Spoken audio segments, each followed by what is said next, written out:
మీకు అర్థమయ్యేటట్లు చెప్పాలంటే యేసు గారు 2024 సంవత్సరంలో సేవ ప్రారంభించారు. మరి కొందరు సేవకులు ఏం చేశారంటే 2027లో సేవ ప్రారంభించారు. ఇప్పుడు 2027లో సేవ ప్రారంభించారు. ఈ 2027 సంవత్సరం సేవ ప్రారంభించినటువంటి వారు ఇప్పుడు దినదినం వర్ధిల్లుతా ఉన్నారు. వారు ఏం చేశారంటే ఆ సేవకులు వెళ్ళినటువంటి పరిస్థితులు ఎంతో చూడు ఇరుకులో వెళ్ళారు.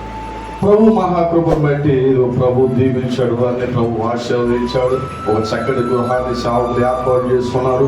ఎక్కడ ప్రయాణం కట్టాలన్నా చక్కటి కార్లు చూడు, ఇటు వెళ్ళాలన్నా మంచి మంచి వాహనాలు వారికి ఇచ్చారు. ఈ సేవకులు ఒకసారి ఏం చేశారంటే యేసన్న గారి దగ్గరికి వచ్చారు. ఎక్కడికి? యేసన్న గారి దగ్గరికి వచ్చారు. యేసన్న గారి దగ్గరికి వచ్చి యేసన్న గారిని అడుగుతా ఉన్నారు. ఏమంటే యేసన్న గారు, మీరు మాకంటే ముందుగా సేవ ప్రారంభించారు కదా, మాకంటే ముందు మీరు సేవ ప్రారంభించి మీరు ఏం సంపాదించారు అని అడిగారు. సేవలు ఏం సంపాదించాలి? ఏం సంపాదించాను ఆ సేవలో? ఏం సంపాదించాలి సేవలు?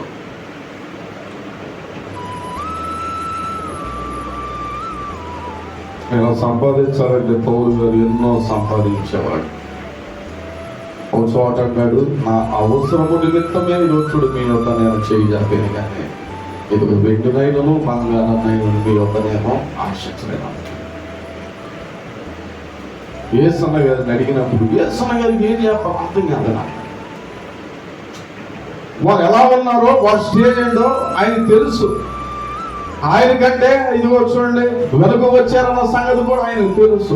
ఏమి సంపాదించారు యేసన్న గారు అంటే, యేసన్న గారికి ఏం మాట్లాడాలో కూడా అర్థం కాక మొహమంతా ఏం చేశారంటే చిన్న పుచ్చుకున్నారంట. సమాధానము చెప్పలేక ఆయన అన్నాడంట, ఇదిగో ఏం సంపాదించానో నేను చెప్పడానికి ఒక సమయం ఉంది, ఇదిగో ఆ సమయంలో నేను మిమ్మల్ని కలుస్తాను, తప్పకుండా నేను సమాధానం చెప్తానని చూడు ఎంతో నేను దుఃఖాక్రాంతుడే మనోవేదంతో బాధపడుతూ వెళ్ళి అక్కడ ఉన్నటువంటి టీం అందరికీ కూడా చెప్పాడంట. ఏం చెప్పాడంటే, నేను నన్ను 3 రోజులు దయచేసి ఎవ్వరు కూడా కదిలించొద్దు, నేను ఉపవాస ప్రార్థన చేసుకోబోతున్నాను, కాబట్టి ఏ వ్యక్తి కూడా ఎవరు కూడా వచ్చి నన్ను డిస్టర్బెన్స్ చేయడానికి వీల్లేదు, దయచేసి నన్ను ఎవరు ఇబ్బంది పెట్టొద్దు.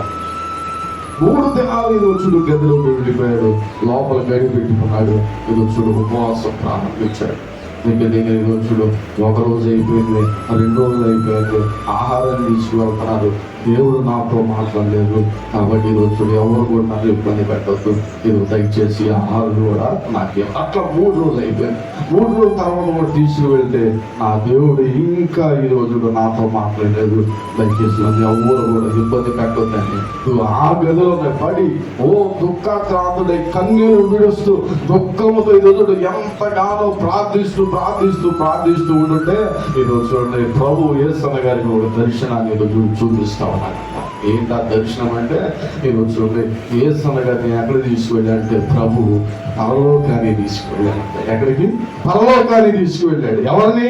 యేసన్న గారిని పరలోకాన్ని తీసుకువెళ్ళి ఈరోజు చూడండి ఆ ప్రభు అయినటువంటి యేసుక్రీస్తు వారు యేసన్న గారితో మాట్లాడుతూ ఉన్నారంట. మాట్లాడుతూ అక్కడ ఎవరుంటారు పరలోకంలో? ఎవరుంటారు? నువ్వు భక్తి చేస్తూ ఉంటావు, నేను భక్తి సరిగ్గా చేసుకుంటే నేను ఉంటా. ఆ రాజులైన యాజక సమూహములు మోషే గారు అక్కడ ఉంటారు, సమూయేలు అక్కడ ఉన్నాడు, దావీదు అక్కడ ఉన్నాడు, ఇంకా ఎవరు ఉంటారు? గొప్ప భక్తులు ఉన్నారు, యోసేపు అక్కడ ఉన్నాడు. ఈరోజు చూడండి రకరకాల అందరూ కూడా ఈరోజు చూడు భక్తి చేసి ప్రభువుకి లోబడిన ప్రతి ఒక్కరు కూడా ఈరోజు చూడండి అక్కడ ఉంటారు. కాబట్టి యేసయ్య ఈరోజు ప్రత్యేకంగా దావీదుని పిలిచాడు. దావీదు ఒకసారి ఇట్లా అనంట. దావీదు వచ్చాడంట. దావీదు రాగానే ఈరోజు చూడండి అప్పుడు పరిచయం చేస్తాడు. అంటే ఎవరు పరిచయం చేస్తున్నాడు? యేసయ్య గారు. ఎవరికి?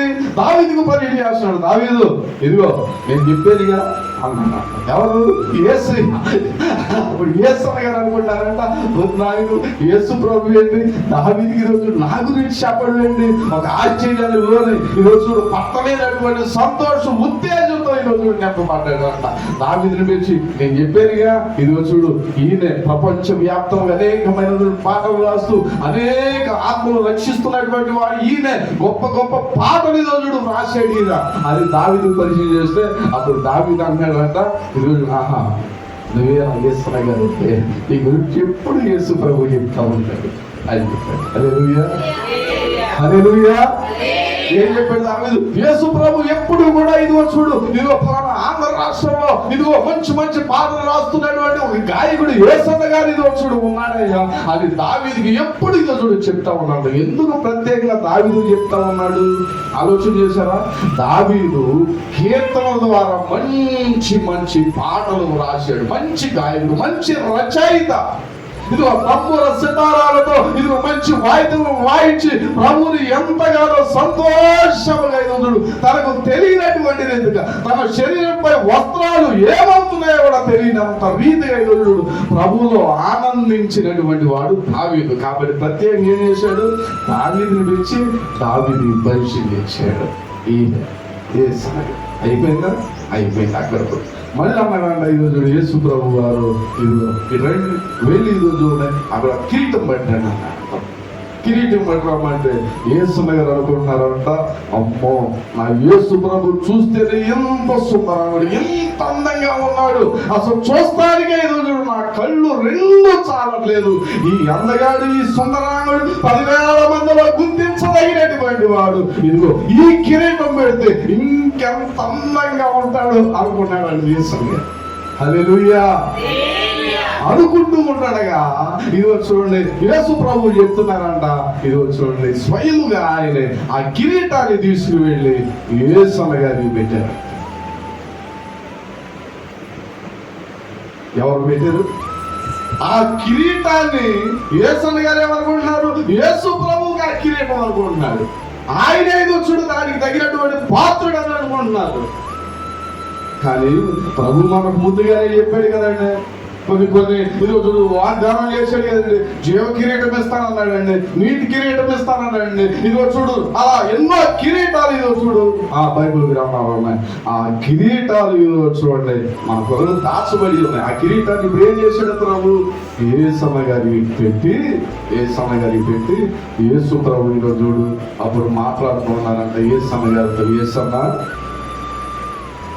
ఇంత దుఃఖాక్రాంతుడివై ప్రార్థించావు కదా, వాళ్ళు ఏం సంపాదించాలని అడిగితే నేను ఏం సంపాదించగలిగాను అని చూడు నువ్వు ప్రార్థన చేసావు కదా, ఈ కిరీటము చుట్టూ ఇదిగో చూడు ఈ డైమండ్స్ ఉన్నాయి చూసావా, ఇదిగో ఇవన్నీ కూడా నువ్వు సంపాదించినటువంటి ఆత్మలయ్యా. హల్లెలూయా.